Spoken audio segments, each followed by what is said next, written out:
The Bible is full of admonitions, reminders, commands for people to love God. For instance, Deuteronomy 30, verse 16, "For I command you today to love the Lord your God, to walk in His ways, and to keep His commands, decrees, and laws. Then you will live and increase, and the Lord your God will bless you in the land you're entering to possess." A command to love God, isang utos na ibigin ang Diyos. Joshua 23, verse 11, "So be very careful to love the Lord your God." In Matthew 22:37, across the ages, the same theme would echo. Jesus replied, "Love the Lord your God with all your heart and with all your soul and with all your mind." So kung iisa-isahin po natin na hindi tayo matatapos ngayon sa dami ng mga verses na nag-uutos, nagtuturo na ibigin ang Diyos. So loving God should be natural because we were created by God. God does good to us. Dapat natural lang na iniibig natin ang Diyos. Psalm 116 verse 1, "I love the Lord for He heard my voice. He heard my cry for mercy." So siyempre, yung lagi nakikinig sa atin, tumutulong sa atin, natural na mamahal natin. So loving God is only natural. And loving God is necessary. Kailangan din. Hindi lang natural, dapat din, at kailangan nating ibigin ng Diyos. Psalm 31 verse 23, "Love the Lord, all His saints. The Lord preserves the faithful, but the proud He pays back in full." So kung minamahal natin ang Diyos at faithful tayo sa Kanya, iniingatan niya tayo. So kailangan mahalin ng Diyos, natural mahalin ng Diyos. 1 Corinthians 16:22, "If anyone does not love the Lord, a curse be on him." So ang hindi iibig sa Diyos ay sumpain. Malinaw na malinaw. Ibigin ng Diyos, mahalin ng Diyos, utos, itinuturo, may mga benefits, natural lang. Pero ang tanong, how can material, physical, and to see it to believe people love God who is a spirit, who is invisible? Paano ba iniibig yung hindi nakikita? Paano ba minamahal yung hindi mo naman nadidinig talaga yung tinig na eto, may sound waves na didinig mo talaga? Paano namamahal yung hindi nayayakap at hindi yung mayakap, hindi nag-aabot ng kape? Paano namamahal yung nasaan nga ba siya? How can we love God and how can we love an invisible God? Yan po ang pamagat ng ating pag-aaral at nawa pagpalain tayo ng Panginoon at magpakilala pa siya ngayon ng higit sa dati. Salamat, Panginoon, maaari po kaming magbulay-bulay, mag-aral na yung salita. At dahil inuutos niyo at itinuturo na kayo mahalin, ituro niyo nga sa amin kung paano ginagawa ito, gayong hindi namin kayo nakikita. Reveal yourself to us in many and deeper ways. And Father, may you enable us to really love you. As we study this topic, be our teacher, please. Be our speaker. Lift us up out of ignorance, out of being underinformed, out of little knowledge, so we can know you more. We can love you more. Father, release us from the bondage of darkness. Hayaan nyo kami makakita ng dapat makita, makarinig ng dapat marinig, matuto ng dapat matutunan. We surrender our all to you. We bring every thought captive to the name of Jesus. And we ask you, Father, let your will be done. Kayo po ang masunod, kayong makapangyari. Kung anong nais nyo, siya pong maganap. Sinusuko namin ang aming mga kagustuhan, ang aming sarili, and we ask you, Father, let your will be done to your people. In Jesus' powerful name, we reject the work of evil and drive away the presence of evil. And we ask you, Father, we ask you, Holy Spirit, lead us so we can see and hear, we can know and become. Lead us. Be our speaker, Father. In Jesus' mighty name, we seek you confidently. How can we love an invisible God? Paano natin maiibig ang Diyos na di naman nakikita? Unang-una po, see God the way He wants to be seen. Kailangan tingnan natin, sulyapan, titigan ang Diyos kung paano niya gustong makita siya at hindi sa paraan na gusto nating makita natin siya. Do not insist on seeing God physically. Huwag pong ipagpilitan na makita ang Diyos ng ating mga mata because God is Spirit. John 4:24, God is Spirit. Siya is Espiritu at hindi talaga nakikita. Huwag nating ipagpilitan na makita natin siya sa paraanan na nakita natin ang ating kapwa-tao. Why? Because to see God is to die. Bakit? Exodus 33 verse 20. But he said, you cannot see my face, for no one may see me and live. So yung nagpipilit makakita sa Diyos, die first to see God. Eh ayaw nyo naman. Because God is spirit, so be a spirit yourself. Kung gusto nyong equal plane ang inyong pagtitinginan, you should enter the spiritual world. Live the physical one, ibig sabihin, humiwalay ang ating espiritu sa ating katawan, pwedeng mangyari.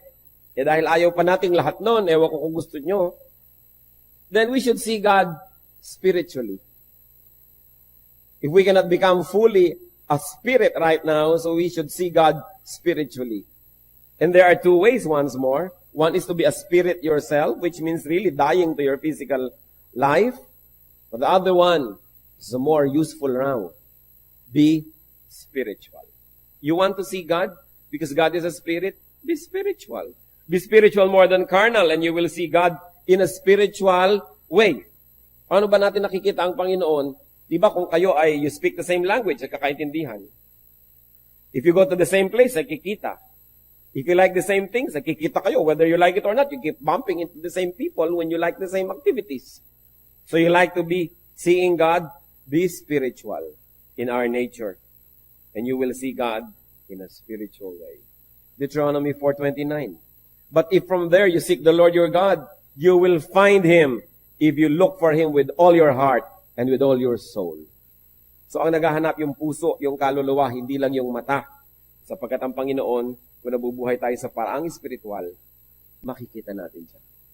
Because as I have been repeating all along, because God is a spirit. So we should see God indirectly, hindi directly. Yung diretsong nakakakita sa Diyos, sabi niya, namamatay o kailangan patay ka na. Para talaga lubos na, diretso. But we can see God indirectly because God usually reveals Himself indirectly. In other words, through reflections. Through reflections, we can see God. 1 Corinthians 13:12. Now we see but a poor reflection as in a mirror. Then we shall see face to face. Pero kailan yun? Then, later, when the Lord comes. Now I know in part, then I shall know fully, even as I am fully known, even right now. So, kilala ako ng Diyos buo ngayon, pero konti lang pagkakilala ko sa Kanya, hindi lubos. Ngayon, nakikita ko lang, reflection, pero darating ang panahon, face to face. In other words, ang Panginoon sa Biblia, nakita po natin kung paano magpakilala. Sometimes, darating light. Sometimes, sound. Mga dumadagundong na mga kulog, o mga kidlat, o sabay. Nagpakita ang Panginoon kay Moses as burning bush. Nag-aapoy lamang na isang kahoy doon, isang halaman tuyot. Nagpakita at nagsabit, nagparinig ang Panginoon sa pamamagitan ng mga prophets niya. Hindi naman siya gumagawa ng personal appearance para kakausapin. Yung mga prophet na kinakausap. Pagkatapos yung prophet ang magsasalita, indirect. And even the Father revealed Himself through the Son. So sa pamamagitan ng Diyos Anak, yung Diyos Ama ay nagpakilala rin, indirect. Hebrews 1:1-2. In the past, God spoke to our forefathers through the prophets at many times and in various ways. But in these last days, He has spoken to us by His Son, whom He appointed heir of all things, and through whom He made the universe. As you see, even the creation of the world by the Father was made through the Son, hindi rin direct. Laging may mga reflection. Ganon din naman ang ating Eastern, Oriental culture, bihira yung diretso, laging may mga parinig, sabi nga nila mga palipad hangin, mga paligoy-ligoy, may mga padri-padrino, hindi laging direct. Kasi pagka-direct, di natin kaya. Kaya kung minsan at i-correct tayo ng isang tao, hahanap pa ng padrino, sabihin mo naman sa kanya, magbago-bago. Kasi pag diretso, kung minsan na-open tayo, hindi natin kaya. Pati rin pag-ibig, may mga hindi makapagtapat, may mga tulay-tulay pa, mga taga-sabi-sabi, yung pala naunahan na siya na yung sumalakay. Kasi hindi tayo diretso. Ganon din yung culture na nakikita natin sa Bible, may mga dinadaanan. So mahalaga na tayo man nadadaanan ng blessing patungo sa iba, hindi tayo yung lagi na lang bantay sa lakay. Kung binibigyan tayo ng marami ng pagpapala ng Diyos, siguro hindi atin lahat yun ipinaabot sa iba, pinapadaan sa atin, hindi natin dapat sinosolo agad. Kaya, merong mga dinadaanan. Napakahalaga yun. So, paano nagpapakilala ang Diyos? Saan ba siya dumadaan? We can see God through, first and foremost, His Word. Gusto nyong makita ang Diyos? Gusto nyong mahalin ang Diyos? Di, alamin nyo muna yung pwedeng malaman, yung nakasulat, yung nababasa, yung nakatape, naririnig, yung nakabraille, nakakapa. In other words, bago tayo lumampas doon sa very basic, very fundamental, doon muna tayo maglagi. So you want to know God, wag muna yung kung ano-ano mga revelation at mga tinig-tinig na nadidinig. Know God first through what He has already said and what is already written in the Bible. Hindi sari-sari mga revelation ang hinahanap natin, ay yun lang mismong nakasulat doon sa Bible, di pa natin alam. Pag hanapin mo ng Titus, akala relo. Hinahanap yung Psalm sa New Testament. Tapos gusto pa, maraming revelation, ng mga direct revelation. Siyempre, bago muna tayong pagpakilala ang Diyos sa ganung paraan, ubusin muna natin yung nandun. Kaya ba nating ubusin yung nakasulat na? Sabi, gusto ko pong makilala ang Diyos, makita ang Diyos. Ba't ka nakatingin sa ulap? Masisilaw ka lang dyan. Papasukan ng kulisa pang iyong mata. Yumuko ka doon sa Biblia mo, tingnan mo, dahil makikilala mo at makikita mo doon ng Diyos. Because we can know God through the Word. 1 Samuel 3:21. The Lord continued to appear at Shiloh, and there He revealed Himself to Samuel through His Word. Hindi ko ano mga ulap na nagkikislapan, mga araw na nagdidribble, hindi mga bituing bigla na lamang nagsasayawan. Hindi ganun magpakilala ang Diyos. Nagpapakilala siya sa nakasulat niyang salita. Hindi ko ano mga kababalaghan, mga pangitain. Kasi kadalasan yung iba nag-hallucination na, sari-sari ang nakikita. Unahin muna what is known and what is seen and what is visible and readable. And then see God the Father through God the Son, through the Lord Jesus Christ. And of course, not His physique. Hindi na naman yung katawan. Pinagkakaguluhan na naman yung bangkaprasong tela sa Italy, yung ba talaga ang x-ray ng mukha ng Diyos. Physical na naman. Yung ba talagang mga bato sa banahaw na nakauka yung mga hakbang, yun ba talaga ang bakas ni Jesus? Ito ba talaga ang koronang tinik? No? Na isinuot ni Lord? Ito ba talagang nasa loob ng aking kwintas na relikaryo? Tunay, nakaprasong kahoy na nagmula sa krus na pinagpakuan kay Jesus. Ito nga bang nasa loob nitong aking mahiwagang bote, pinutol na buhok ng Panginoon? Ito ba ang kanyang koko, ang kanyang ingrown? Ang daming ganyan eh. Pinagkakaguluhan. Maniniwala kayo sa dami ng may suot ng kaprasong kahoy na nagmula sa krus ni Kristo. Pag pinagdugtong-dugtong nyo, isang gubat na. At bakit mga yung gustong maniwala ay naniniwala agad, samantala ang mga Hudyo ay sinusunog ang kahoy na pinagpapakuan ng namamatay. So anong aabutan nyo? So alam na alam nyo. Meron pa nga sa Italy, isang buong bahay. Dinadayo ng karami-raming tao. Dahil sabi, doon daw sa bahay na yon, ipinanganak ang Panginoon. Bakit nasa Italy? Binuhat daw ng mga anghel. Maraming naniniwala. Yung pong mga masyadong mahilig na makita ang Diyos in a physical way, sari-sari ang makikita. So we are not interested with His physique, with the physique of the Lord, but with His ideals. Not with the way He looked, but with His personality. Not with all the kitchen implements and utensils He used, but His traits. Not yung mga hakbang-hakbang at bakas-bakas niya sa mga bato-bato, but His mission. Hindi tayo interesado sa kanyang mga isinuot, sa kanyang mga inupuan, hinigaan, but His heart. In other words, you want to know the spiritual God, transcend the physical and look for what is spiritual. Kadalasan din, nagkakagulo tayo. O eto ang damit ng aking lola, eto ang isinuot niya, eto ang kanyang gintong ngipin. Pero ano ba yung mga sinabi ng lola natin? Ano ba yung ideya niya? Ano ba yung pagkatao niya? Mas mahalaga kaysa sa material culture. Kaya yung pagpapakilala, hindi lang sa nakikita, lumalampas. Minsan sabi ni Philip kay Lord, Lord, ipakilala niyo naman sa amin ang Ama. Sabi sa John 14 ng Panginoon, verse 9, Jesus answered, Don't you know me, Philip? Even as I have been among you for such a long time? Anyone who has seen me has seen the Father. How can you say, show us the Father? So gusto niya makita talaga ito, nakabukod, may bigote, matanda na, puti ang balbas. Physical na physical, cartoon na cartoon. Sige pa, paano mo masasabi, ipakilala ko sa iyong Ama? Hindi pa ba ako kilala? Kung ano ko, siya yun. Kung anong ipinakilala ko sa inyo, siya yun. Paano natin ipapakilala ang Diyos sa mga tao? Dapat nasasabi din natin kung ano nakikita mo sa akin. Yun ang Panginoon. Sabi mag-Bible study naman tayo, ipakilala niyo yung Diyos sa amin. O sige. Tapos ang ganda-ganda ng lesson sa Bible study, tapos yung buhay mo ang layo-layo doon sa lesson. Yung nakakalito yata. Kasi ang tunay na pagpapakilala ay sa pamamagitan ng ipapakita natin kung ano naging epekto sa atin, ang ipinapakilala natin. Gusto natin ipakilala ang Panginoon, makita sa buhay natin. Kahit malang hindi pa perfect yun at hindi pa kumpleto, nakakakita naman sila ng pag-asenso. Kamukha ka naman ng Diyos more and more. Then you become credible. So we see God through the Son. We also see God through creation. Ewan ko kung hindi kayo absent nun sa mga biology classes. Titingnan nyo sa ilalim ng microscope, sa loob ng microscope, yung mga kung ano mga cells. Makikita nyo na may Diyos. Bakit ganito? Yung mga cells na gumagawa ng pagkain sa halaman, nandun sila sa ibabaw ng dahon at wala sa ilalim kasi nandun yung araw. Paano nila nalaman doon sila pupunta? Kaya nalilito sila pag dinedekorasyon nyo ng ilaw yung halaman, may ilaw sa ilalim, nalilito yung cells kung saan pupunta. Pero meron silang dapat kalagyan.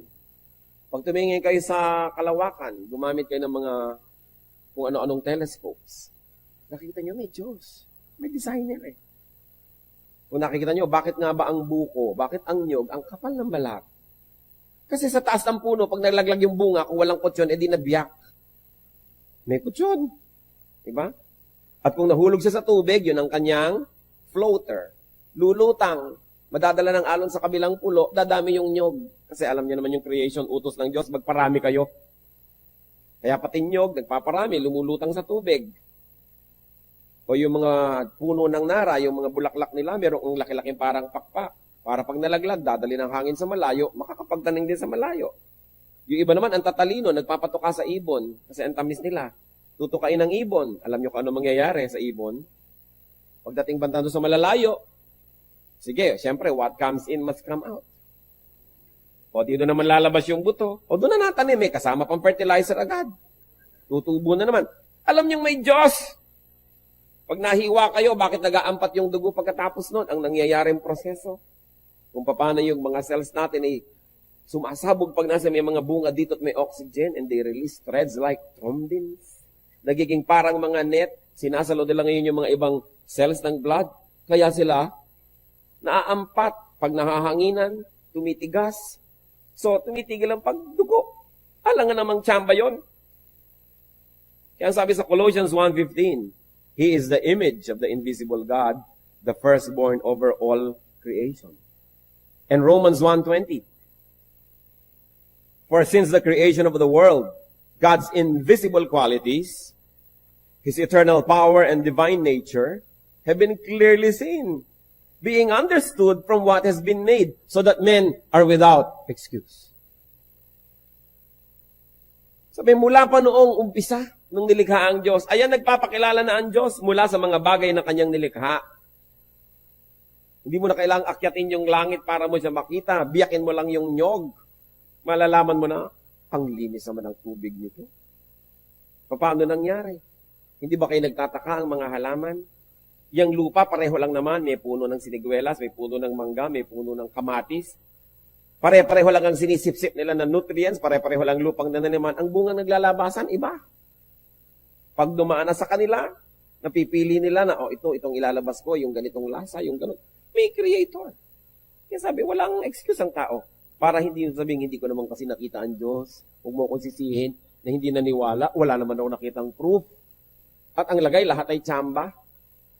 Bakit yung mata natin nakakakita? Bakit kurap ng kurap? Hindi mo na iniisip kumurap. Alam nga namang may tatalsik, iisipin mo pang kumurap. Kurap, natalsikan ka na. So nagkukusa na. Inuutusan nyo ba ang puso nyo pumintig lagi? Kahit tulog nga kayo, pumipintig. Kasi may designer. Sabi siya sa creation of the world, the invisible nature of God is seen through the visible things that He created. So, nakikita pala natin ang Diyos. Huwag kayo magreklamong di natin nakikita. Hindi ba yung mga katutubo, lalo yung mga Indian sa mga pelikula, titingnan nila, may apoy dito, alam nila, 3 hours ago may nagsindi dito. Nakita lang nila yung ginawa, alam nilang may gumawa. Titingnan nila yung mga bakas-bakas sa mga hayop, alam nilang, may hayop na dumaan dito, may bakas eh. Kaya ano ba ang bakas ng Diyos sa buhay natin? Kailangan pa ba natin siyang makita literally para maniwala? Paano pa nakikita ang Diyos mula after creation? Nakikita natin ang Panginoon through personal revelation to us.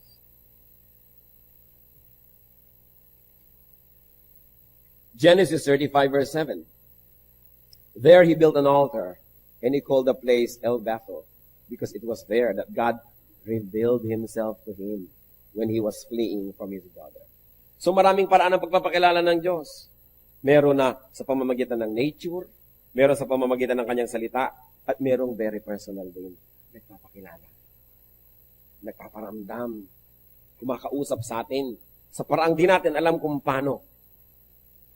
Pag sinasabi sa Bible na, and God said to Abraham, nadidinig ba niya talaga yung boses? O nai-imprint pa sa kanyang puso? Hindi sinasabi sa Bible kung paano. Pero nagpapakilala. Kaya ang mahalaga mga kapatid, kung tayo ay nananalangin, kung tayo nagme-meditate, minsan kahit mga busy day, katulad ni Moses, nag-aalaga ng mga tupa, biglang merong nagalagablab doon na kaprasong tinik na puno, hindi naman maubos-ubos. Napansin niya, lumapit siya, yung pala kakausapin siya ng Diyos. Tayo man. Maraming kinakausap tayo ng Diyos sa maraming paraan. Pero binibigyan ba natin ng pansin? Katulad ni Moses, it was just an ordinary working day. He saw the burning bush. But you see, yung burning bushes naman, hindi kakaiba yan sa Israel at sa disyerto ng Sinai Peninsula. Kasi, sa init ng panahon, tuyong-tuyo talaga ang mga halaman at bigla na lamang nagsisiklab. At sandaling-sandaling siklab lang yun, palibasa tuyong-tuyo. Kaya namamatay agad. Kaya hindi ka takang makakita ng nagsisiklab na halaman. Hindi kakaiba. Pero si Moses, dahil pinansin niya yung nagsisiklab na yon, nahalata niyang parang hindi yata siya nauubos. Dapat ilang saglit lang, ubos na dahil mabilis mapupok ng tuyong-tuyo. Pat ang tagal hindi pa maubos-ubos, lumapit siya. At nung lumapit siya, doon niya nadilig ang tinig ng Diyos. Baka naman tayo, tinatawag din ng Panginoon. Gusto rin niya magpakilala, gusto niya magbigay ng guidance. Nagkanda tupok-tupok na yung burning bush, hindi pa natin pinapansin. Nagkanda malat-malat na yung preacher. Sasabihin pa, ay buti na lang kasama ko. Sa'yo yan, sa'yo yan. Yung hindi natin pinapansin, mensahe pala sa atin. Baka naman napagod na yung mensahero. Naubos na ang oras, hindi pa natin pinapansin. Because God is the same yesterday, today, and tomorrow. And if God was revealing Himself through people of the Old Testament, what will stop Him from revealing Himself to us now? Ngayon, paano natin malalaman na ang revelation ay hindi naman galing sa Diyos? Akala lang pala natin. Yung unang-una po nating binanggit, dapat alam natin ang salita ng Diyos. Yung written Word of God. So that we can protect ourselves from messages that are contradictory to the written Word. Because the Spirit of God, who caused the writing of the Bible and its preservation, will not contradict what was written and preserved with a message that's given to you now. Yung mga iba sabihin, kinausap ako ng Diyos, hindi na daw dapat basahin ng Biblia. Ano? Sinasabi nga ng Biblia na dapat siyang binabasa lagi. Ibig mo sabihin, yung Espiritu ng Diyos, kinukontra yung sarili niya. So, huwad ang iyong revelation. Kaya po mahalaga, bago tayo tumanggap ng personal revelation, and I believe na hanggang ngayon meron nun, ginaguide tayo ng Diyos in a spiritual way, in very practical ways, na hindi written in the Bible. Mag-aasawa ka, ang choices mo, si A, B, C. Alam nga namang humanap ka ng verse para ituro niyang A, O, B, O, C. Wala. Kailangan natin ng guidance ng Diyos. Magne-negosyo ka, ano ba? Magtatayo ba ako ng tindahan ng gulong? O magtatayo ba ako ng vulcanizing na panggawa ng gulong? O ano bang gagawin kong negosyo? Wala yun sa Bible. Pero interesado na ng Diyos sa detail ng buhay natin na yun. Meron siyang perfect will for all of us. So kailangan yung revelation. Ano bang gagawin ko sa kapatid ko na to na kumukupit sa akin? Papabayaan ko? Hihiyain ko? O nakalagay siyempre sa verse sa Bible kung anong gagawin natin. So hindi mo na kailangan halimbawa ng extra revelation. Nagdadalawang loob ka, ano bang gagawin ko dito sa asawang ko? Hihiwalayan ko kaya to? Alam mo, sabi sa Bible na ang mag-asawa ay mag-asawa habang buhay. So bakit mo pa iniisip yan? Anong revelation ang inaantay mo? Yung sulsulang ka ng revelation, na gawin mo yung gusto mo? Na contradictory sa nakasulat? Kaya meron po mga tao masyadong mahilig sa revelation. Alam daan nyo?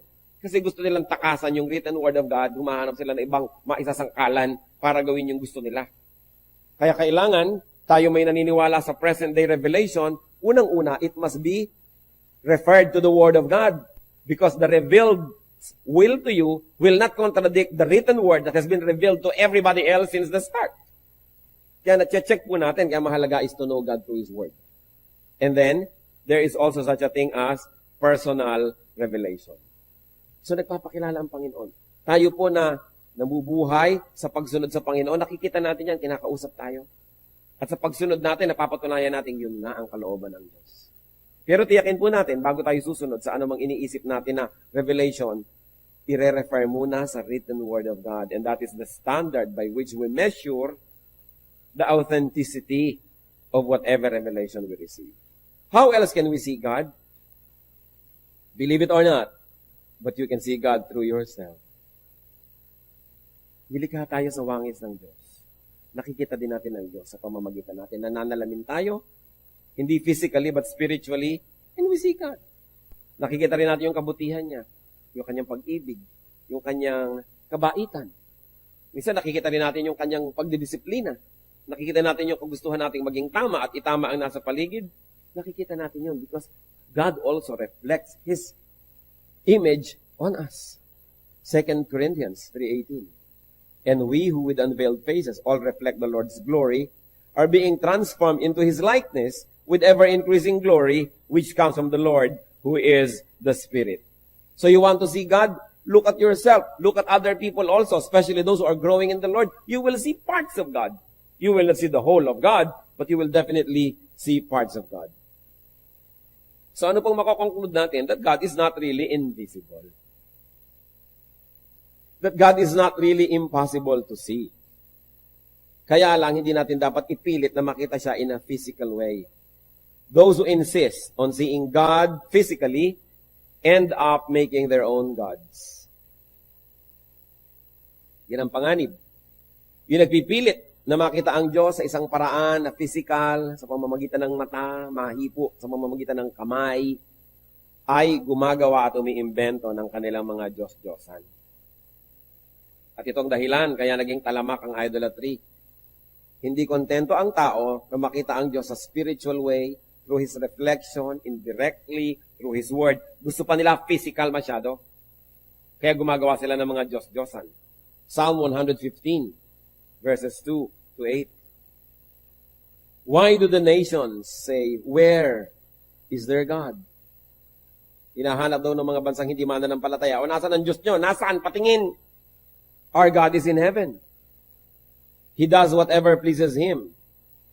But as for these people, na gustong nakikita ang Diyos, but their idols are silver and gold, made by hands of men. They have mouths but cannot speak, eyes but they cannot see. They have ears but cannot hear, noses but cannot smell. They have hands but cannot feel, feet but they cannot walk, nor can they utter a sound with their throats. Those who make them will be like them, and so will all who trust in them. So itinatanong dito, bakit ba tinatanong ng mga taong ayaw maniwala sa Diyos kung nasa ng Diyos natin? Ewan ko kayo, kung natatanong kayo ng mga kamag-anak nyo, o magsisimba na naman kayo, wala naman kayong Diyos doon. Nasaan? Patingin. Kailangan nahihipo, nahahaplos, pupunasan, nakikita. Sabi niya, yan daw sinasabi ng mga nations, where is their God? Sabi niya, our God is in heaven. Wala dito. Spiritually, narito, pero ang kanyang lubos na presensya, wala rito. At ginagawa niya kung anong dapat gawin, pero ang mga Diyos-Diyosan daw, ng mga gusto yan, ayan, silver and gold, gawa lang ng kamay ng tao. May bibig, may labi, pero di nakakapagsalita. May mata, pero di nakakakita. May tainga, pero hindi nakakarinig. May ilong, pero hindi naman nakakaamoy. May kamay, pero wala namang magawa't walang maramdaman. May paa, hindi makalakad, kaya nga pag ipinaparada, binubuhat, di ba? Kung naglalakad ba naman mag-isa, baka maniwala pa ako. Hindi, bubuhatin ko, tapos sasambahin ko, ako lang nagdadala sa kanya. Bakit? Sabi, hindi naman sila nakakapaglakad. Pag natumba, kailangan mo itayo. Pag umulan, kailangan mong payungan. So, bakit ako hihingi sa kanya ng proteksyon? Sarili nga niya, hindi niya ma-protect. Sabi, they cannot even utter a sound with their throat. Sabi, in other words, wala silang magagawa, wala silang kayang gawin. At ito malungkot, those who make them will be like them. In other words, yung gumagawa niyan, yung nananampalataya dyan, ganyan din, wala ding magagawa. Tulad din nung kanilang pinananampalatayanan. So the nations ask, where is your God? Ang kailangan, visible. What is wrong with gods that can be seen? Konting isip mga kapatid. Anong problema kung may Diyos na nakikita? Anong problema dito sa mga pinag-uusapan ng mga Diyos-Diyosan? They cannot see. And you know why? they cannot see you. Because they cannot see. They cannot speak, they cannot hear, they cannot smell, they cannot feel, they cannot walk. In other words, they are helpless. So those who make them will also be like them. Ano po ang malaking problema kung nakikita ang Diyos? Because a God that man can see, a God that man can perceive, a God that man can contain in his eyes is less than man. Is inferior to man. Pag kaya niyong pagkasyahin sa inyong mata, hindi yun mas mataas kaysa sa inyo. Kaya pag tinitingnan natin ang kalangitan, kasya niyo ba pagkasyahin lahat? Hindi, dahil sa likod natin, sa kabila ng likod ng planeta, may hindi ka nakikita eh. Kaya walang hanggan. Kung nakikita mo yung buong Diyos, pag napagkasya niyo sa mata niyo, maliit. Kasi kasya sa mata niyo eh. Kaya yung hindi nakikita, mas mataas kaysa sa'yo. Kasi kung kaya mo siyang makita, baka hindi kanya kita. Kasi ikaw ang may kaya, merong power above the person or above that which you call God. What matters is not to see God, but to be seen by God. Anong gusto nyo? Nakikita nyo ang Diyos o nakikita kayo ng Diyos? Wala kayong gusto. Gusto nyo siyempre nakikita. Amen ba yun? Kung nakikita kayo ng Diyos, dapat hindi nyo siya nakikita. Kasi mas malaki siya kaysa sa inyo. Kung kita nyo siya buong buo, nagkasya sa loob ng inyong mata, hindi siya ganun kalaki. Kaya, mabuti yung hindi natin nakikita. It is one assurance na mas dakila kaysa sa atin. Mas malaki kaysa sa atin, kaya tayo nakikita niya, siya hindi natin makitang lubos, kapra-kapraso lang, sa kalakihan. Kaya pagkita mo buong buo, eto mula ulo, eto paa, eto 2 feet pa nga ang sukat, paano magiging Diyos? Ang liit. Kahit pa nga kasi laki ng planeta yan, kasi laki ng buwan, pag malayo ka, kita mo na rin buo. O di ba yung araw, ang laki-laki, pero kita mo rin buo. Lumayo ka lang. Ang Diyos, kahit sa kamagkutay, hindi mo makita ng buo, sobrang laki. Yun ang maganda. Hindi yung kayang-kayang i-contain ng ating senses. Jeremiah 23:24. Can anyone hide in secret places so that I cannot see him? Declares the Lord. Do not I fill heaven and earth? Declares the Lord. Ganun siya kalaki. Kaya malaking insulto sa Diyos na gumawa ng physical image na representation niya. Dahil pinaliit mo ang kanyang halaga. Napaliit mo na-reduce mo siya. Kaya dapat wala. Sabi, God who made heaven and earth and everything in it does not live in shrines made by man, nor is he served by anything as though he needed anything, because he himself gives to men breath and life and everything. So hindi siya pwedeng i-reduce na parang litrato. Ang laki i-reduce mo para kasya sa wallet ko. We cannot reduce God. Heaven and earth cannot contain His glory. So we content ourselves in not seeing Him fully, but only right now in seeing Him through reflections, seeing Him partially, seeing Him in us and in others. At pagdating ng araw, makikita na natin siyang ganap kung tayo ay kamukanan niya. Ibig sabihin, hindi na tayo encumbered and imprisoned by this body. Hindi na tayo basta physical lang, because the Bible says, in a twinkling of an eye, we shall be changed. We shall be like Him, and we shall see Him because we will be like Him. Hindi yun para sa panahon na ito. Kaya huwag ipagpilitan. Ang mahalaga, sa kalakihan niya, kahit saan tayo sumuot, kahit saan tayo pumunta, kita niya tayo. Yun ang importante. That He is greater than we are. Psalm 139, verses 7 to 12. Where can I go from your spirit? Where can I flee from your presence? If I go up to the heavens, you are there. If I make my bed in the depths, you are there. If I rise on the wings of the dawn, if I settle on the far side of the sea, even there, your hand will guide me. Your right hand will hold me fast. If I say, surely, the darkness will hide me, and the light become night around me, even the darkness will not be dark to you. The night will shine like the day, for darkness is as light to you. Sabi, paano ko magtatago sa Diyos? Paano ko pagtataguan? Paano ko iiwasan? Kahit maakyat ko ang langit, yun naman kung kaya ko. Siyempre, nandun kayo. Ngayon, sumisid ako sa pusod ng dagat, kalalim-laliman sa Philippine Deep, o sa Marianas Trench, andun pa rin kayo.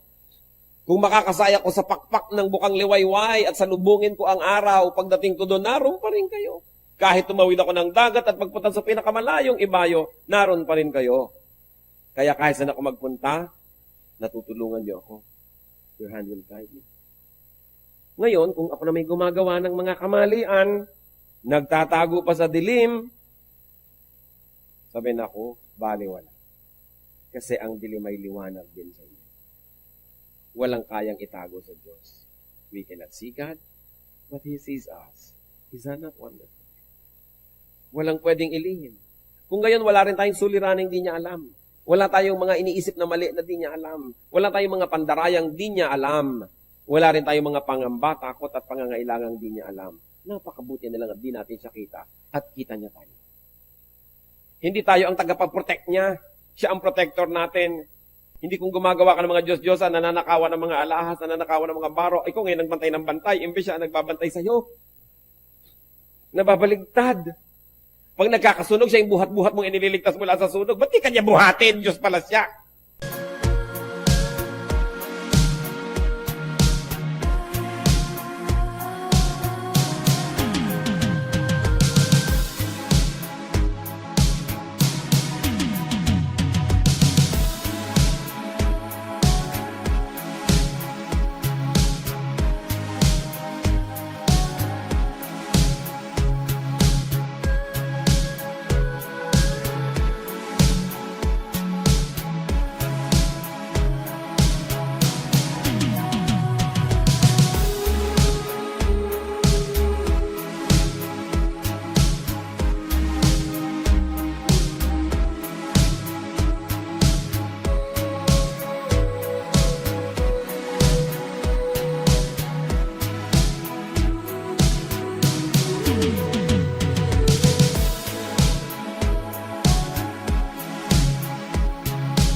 Baligtad. Kaya ayaw ng Panginoon ng ganun eh. Nagtitiwala ka sa iba, hindi sa Kanya. At nakakaroon ng kainsultuhan. Sabihin na, eto, ang kawangis ng Diyos, eto ang representation ng Diyos, wala na maaaring maging representation ng Diyos. Walang pwede among creation, especially those who are only made by man, that can approximate the glory of God. And God is jealous and He doesn't share His glory with anybody or with anything. Kaya dapat kinikita natin yun. Hindi na lang dapat nakikita ang Diyos. Ayaw niyang pakita, pinipilit pa natin. Nagpapakilala naman sa maraming paraan. A God whom man cannot perceive. A God that man cannot see. A God that man cannot contain in His eyes is above man. Therefore, that God is God. Hindi kayang mapagkasya sa isang lugar. Hindi kayang magkaroon ng representation. And those who do not see and believe, those who believe, and those who love, despite not seeing, are blessed. Yung umiibig sa Diyos, kumikilala, sumusunod, kahit hindi nakikita ang Diyos, yun daw ang pinagpala. John 20, verse 29. Then Jesus told him, because you have seen me, you have believed. Blessed are those who have not seen, and yet have believed. Kumisan maririnig mo sa mga Kristyano, mabuti pa sila Peter, no? Mabuti pa sila James, nakita nila ang Panginoon, pinagpala naman sila. Pero sabi ni Lord, kayo nakakita sa akin at naniwala, natural lang, nakita niyo ako eh. Anong katakataka doon? Pero yung hindi nakakita at naniwala, yun ang lubos na pinagpapala. Sapagkat yun ang mas mataas na uri ng pananampalataya. 1 Peter 1:8. Though you have not seen Him, you love Him. And even though you do not see Him now, you believe in Him and are filled with an inexpressible and glorious joy. Yun daw po ang malalim na pagkakilala, yung hindi mo nakikita, yung naniniwala. What is important, brothers and sisters, is not to see God, but to be seen by God. So, love God the way He wants to be loved. Remember, ang pinag-uusapan po natin, how can we love an invisible God? Point number 1 natin is, see God the way He wants to be seen. At lahat ng diniscuss natin, may kinalaman doon. Pangalawa, love God the way He wants to be loved, not the way we want. Treat God the way He wants to be treated, not the way we want to treat Him. John 4:24, God is spirit, and His worshipers must worship in spirit and in truth. In other words, we want to love God, we love Him in spirit. How do you love God in spirit? First of all, fellowship with God in spirit, in the spirit. In other words, be spiritual. We can fellowship with God by being spiritual. How is that done? By being like Him in character. Pag yung character natin magkamukha, may genuine fellowship. Tulad ng mga dating mga anak, sons and daughters, hindi maintindihan ng magulang nila. Nung naging magulang na sila, yun, naintindihan na nila yung magulang nila. Mas nagkaroon ng connection, nagkaroon ng fellowship. Nagkakaroon tayo ng connection and fellowship with God. We get to understand God. We get to know more God. When we become like God in character. Katulad ng hindi mo naiintindihan yung mga manager sa opisina. Nung naging manager ka, naintindihan mo. Then you can have genuine fellowship because you really understand each other. Because you know each other. You say, now I know Him, kaya pala. So paano natin makikilala ang Diyos? By being like God in our character. Pagka nagpapatawad na tayo ng mga mahirap patawarin, pag nagbibigay na tayo sa mga hindi karapat dapat bigyan, nagmamahal tayo sa mga hindi kamahal-mahal,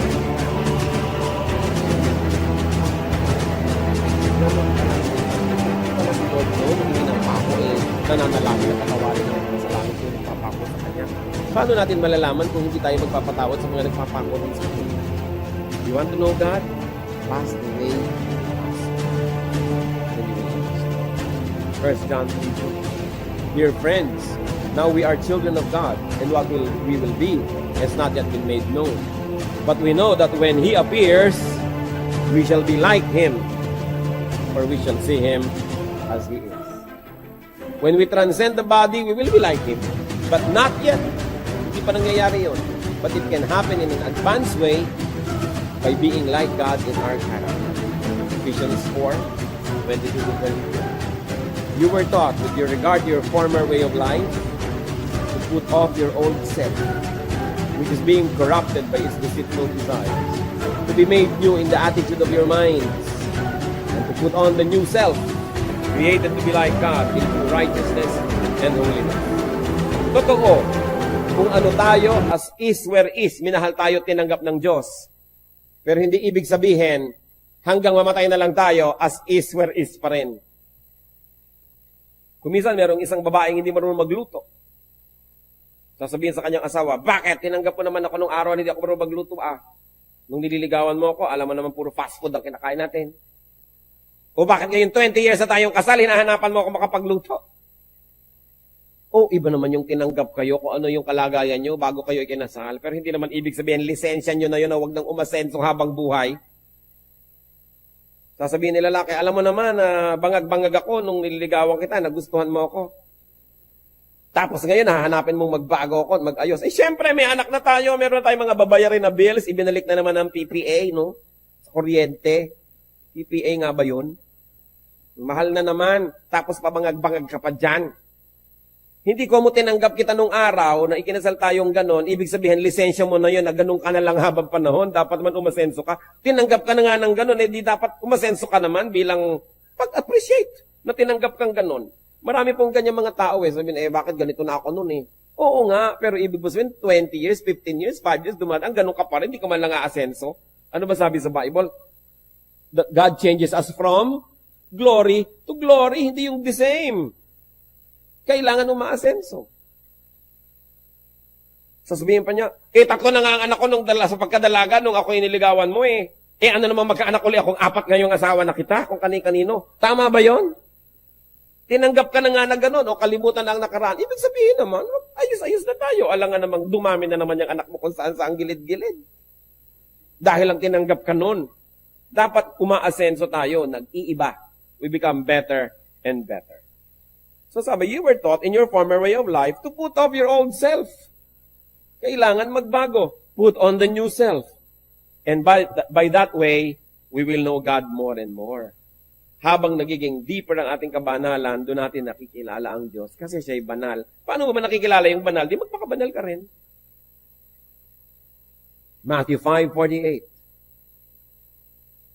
How can we love God? By being spiritual, by being like Him in character. Matthew 5:48, be perfect, therefore, as your heavenly Father is perfect. So we are to be like God. How do we know God more? By doing His deeds. John 14:12.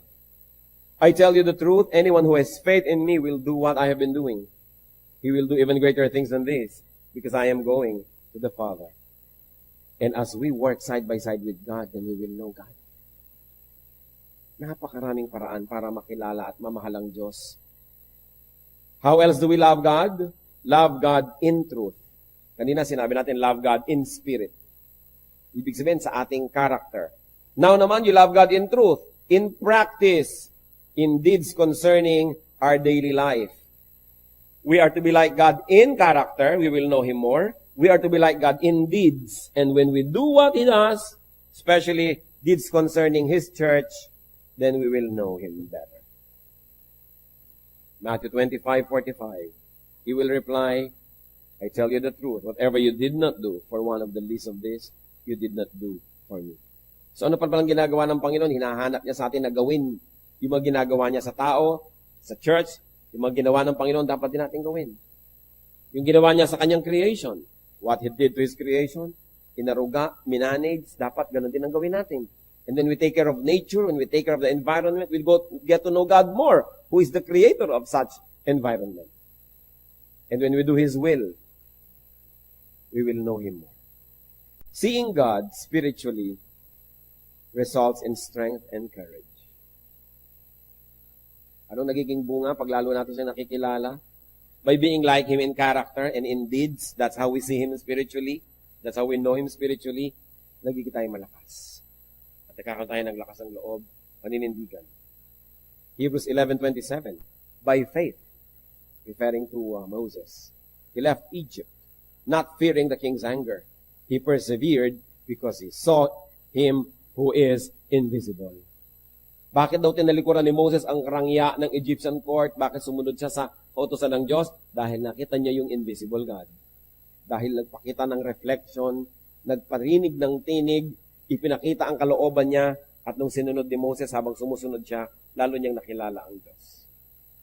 Not physically seeing God is not a disadvantage. The unseen God is great. The unseen is greater. What you see is less than you. Those that you cannot completely see are greater than you. Hebrews 11:3, by faith, we understand that the universe was formed at God's command, so that what is seen was not made out of what was visible. Ang lalim naman ng verse. Lahat daw ng nakikita natin ngayon, ginawa ng Diyos not from visible, but from the invisible. In other words, dati invisible yan. Dati dapat itong coaster na to invisible. Itong mic na to invisible. Ako dapat invisible. Kayo invisible. Pero mula sa invisible, ang kapangyarihan ng Diyos turned it into visible. Kaya nga nalikha yung earth, nalikha yung hangin, nalikha yung sun, nalikha yung lahat from nothing, from another form. In other words, the present form of anything has an equivalent in another consciousness, in another level of understanding, in another degree of spirituality. Kaya napakahalaga na maintindihan natin yun, na dalawa yan, hindi lang yung nakikita, may katumbas yan. Parang yung pera na hawak nyo, may katumbas na gold yun sa central bank. Pag walang katumbas, fake ang pera. So lahat ng nakikita rin natin sa physical world, may katumbas sa spiritual world. Katulad ng limbawa, nakita nyo yung asawa nyo na kasi mangot. Anong katumbas nun sa spiritual world? Siguro galit sa inyo, siguro naiinis, siguro nagsiselos. Kaya merong spiritual reason, kaya naging ganda ng itsura ng mukha niya. Meron naman nakangiti. Ang pagkakangiti, hindi mo talaga mapigil. Mo in love ka, no? Di ba madaling makita yung ngiti ng in love? O ano yun? May spiritual reality, meron siyang love, lumalabas sa physical world. Yung physical, nagpapakilala lang doon yung spiritual. Kaya kung gusto nyong tunay na magwagi,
you fear. Magic shines when skies are clear. Raindrops whisper secrets true. A hidden beauty shines right through. Rainbow in the rain, what a sight. Colors shining oh so bright. Dancing in the streets, so bright. Everything will be alright. Raindrops falling soft, peeks through. Rainbow magic, me and you. Smiling faces, hearts alight. Everything will be alright.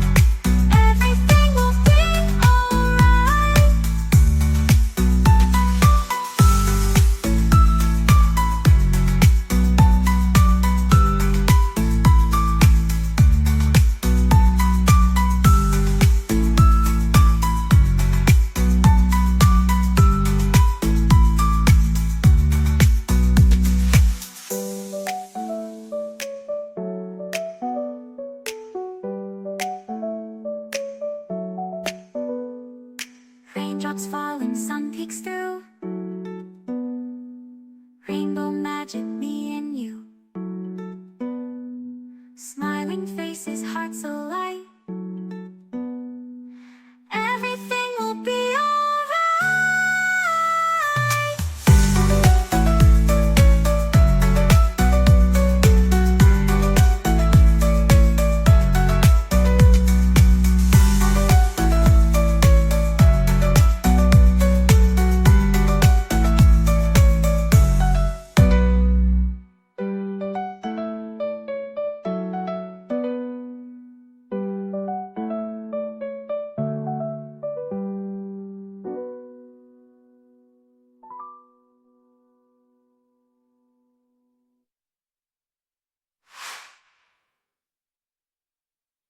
Hindi physical to physical ang labanan, spiritual. Kasi sabi sa Bible, our battle is not against flesh and blood, but against powers in the air, against principalities. So kung gusto natin magtagumpay, halimbawa, gusto niyo mawala ang aswang sa buhay niyo, hindi kayo magpapakita ng kaprasong krus na kahoy kasi physical lang yon. Anong kaya nun sa spiritual aswang, halimbawa, mangat meron nun? Kailangan prayer. Kailangan a holy life. Kailangan relationship to God, which is in the spiritual reality. Doon pa lang sa spiritual level, pwedeng labanan yung mga masasamang espiritu. Pero lalabanan mo ng tubig, wisik-wisik, anong mangyayari? H2O lang yon. May butete pa kumisan. Natatakot ka sa aswang, bawang ang ilalagay mo. Eh kung espiritu ng aswang ang nagpapalakas sa kanya, bakit siya matatakot sa bawang? Samantalang nakita niyo si Satanas, sumaharap sa Diyos, sa Book of Job. Bakit mo ngayon maitataboy ng tubig? Bakit mo itatabos ng picture? Bakit mo maitataboy ng kung ano-anong mga props? Paano mo maitataboy ng physical? Yung spiritual, mas mataas ang level nun. Kaya dapat ang labanan sa spiritual. Halimbawa, lagi na lamang akong kinakaya-kaya ng aking mga pagnanasa, kaya some people will fast.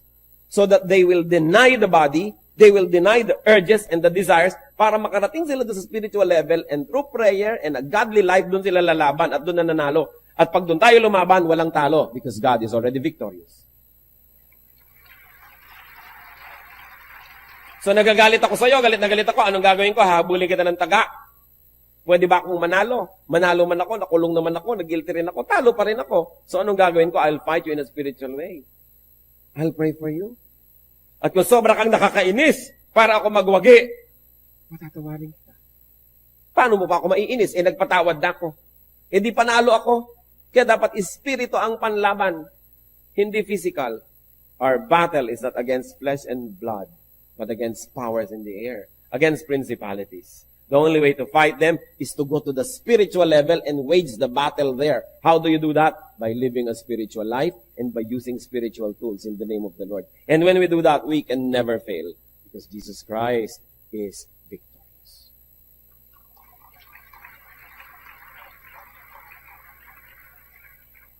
Sana nagkakaintindihan tayo. Na ang pinapalakpakan nyo lang, hindi dahil tumataas yung boses, parang palakpak na. Palakpak ka na ngayon. Diba? Yung talagang uunawaan nating lubos kung bakit. Kasi, Napakalalim ng pinag-uusapan natin. So, hindi pwede na gusto nyong palayasin yung masasamang espiritu, maglalagay ka ng mga kung ano-ano mga rebulto dyan. Kakoy, chok. Paano iiwasan ng espiritu? Lampas doon ang kapangyarihan nila. Kaya ang panglaban natin, espiritu ng Diyos. Paano natin nakikilala ang Diyos? Hindi rin sa pamamagitan ng mga physical na yan. Lilipat tayo doon sa spiritual level. How do you do that? By being clean, by being godly, by being spiritual, by being honest. Then lumalampas tayo. Hebrews 11:3. By faith, we understand that the universe was formed at God's command, so that what is seen was not made out of what was visible. Nire-review lang natin. Yung nakikita natin, merong equivalent sa kabilang daigdig yan. So, eto halimbawa, itong pamangkin mo, ang sama ng ugali, hindi makukuha lang yan sa palo, kahit ikadena mo yan. Hindi makukuha lang yan sa psychology. Kailangan labanan mo yung espiritu na nagpapagawa sa kanya noon. Pupunta ka sa spiritual world, doon mo siya igagapos. Tapos, pag natalo na siya doon, susunod na yung katawan, matatalo din. Lagi, it is won or lost in the spiritual world. Kaya halimbawa, may tumutukso-tukso sa inyo.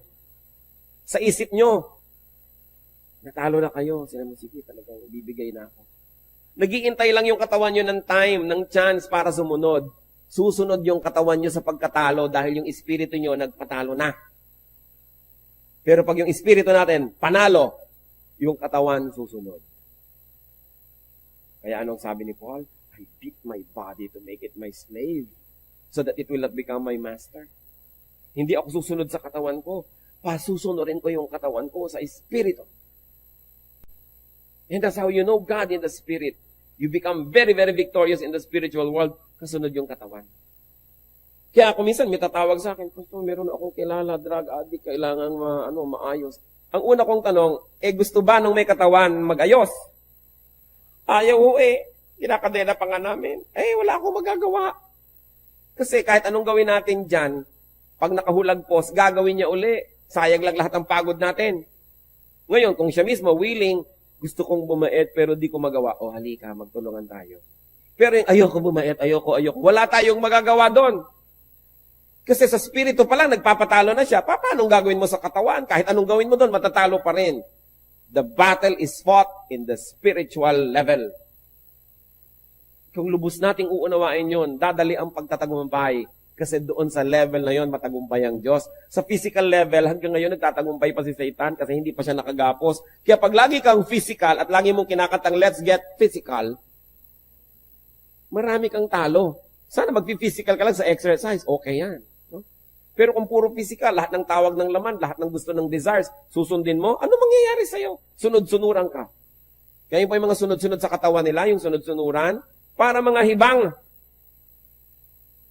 I'll walk a mile for a camel. Can you imagine? Maglalakad 1 milya para lang kayo makapanigarilyo. Natutuwa pati pinagmamalaki. Alipin ka nun. Hindi ka makatulog ng ganon. Hindi ka mabuhay na walang patis. Yan sabi ni Paul, I will beat my body and make it my slave. So maganda po yung fasting. Bakit? Pinapatunayan nyo sa sarili nyo that you can get by with very little. Kasi kumisan, nagigita yung slave ng ating desires. Akala natin hindi tayo mabubuhay ng walang comfort. That's why kumisan nagka-camping, nagre-retreat. Para mahirap-hirapan lang yung katawan, makakain ka ng hindi mo laging gusto. Para you declare freedom and independence from your habits. Pero kung magka-camp, dala mo rin ang lahat. Bakit pa? Practice nga yun Para sabihin yung, kaya ko mabuhay ng ang unan ko bag ng semento. Pwede naman ako na ilang araw na ganito lang kinakain. Then, hindi tayo nagiging slave ng ating mga desires. Napapatunayan natin every now and then, periodically, ang Diyos pa rin at ako ang amo ng katawan ko, hindi siya ang amo. Kasi yung mga tao na ang amo nila ay ang katawan, hindi sila malaya. Sila ay alipin. Kaya tayo nagiging alipin ng mga bisyo, ng mga habits.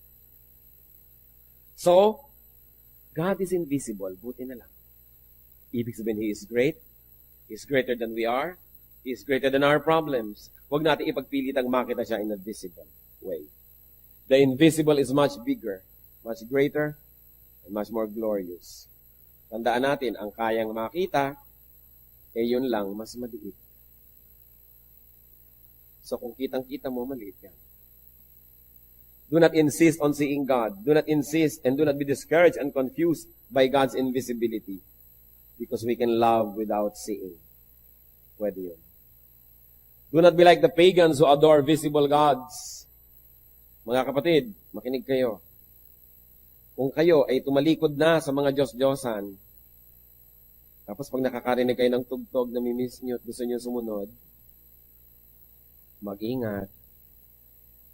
Huwag nang mamiss pa. Kung alam mo, namimiss ko yan. Namimiss ko yung ganito, mga usok-usok, mga tunog-tunog, mga ganyan-ganyan. Huwag nyo na i-miss. Malaya na nga kayo, mamimiss-miss pa kayo. Wala pa ako nakita na nakulong sa city jail, pagkatapos na miss niya, bumalik kusa.